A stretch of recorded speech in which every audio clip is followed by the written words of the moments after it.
वाकई इस तरह कॉटन कैंडी खाना तो बहुत याद आएगा। यास्मीन, तुम किसी गैर मुल्क नहीं जा रही हो, अंतालिया जा रही हो।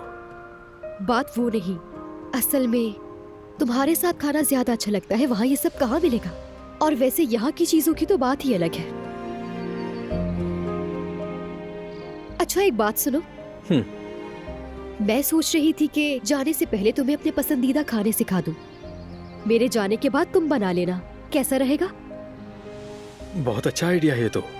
और मैं वैसे भी नया शेफ तो रख लूंगा, लेकिन तुम जैसा कहाँ मिलेगा। कम से कम मैं सीख ही लूं, ताकि तुम्हारे जाने पर गाहक रोए ना। मैं खाना बनाना सीख लूं और मैं सबको हैंडल कर लूंगा।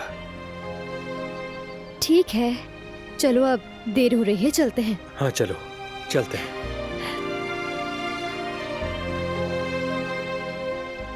कितने मजे की है ना। वाकई।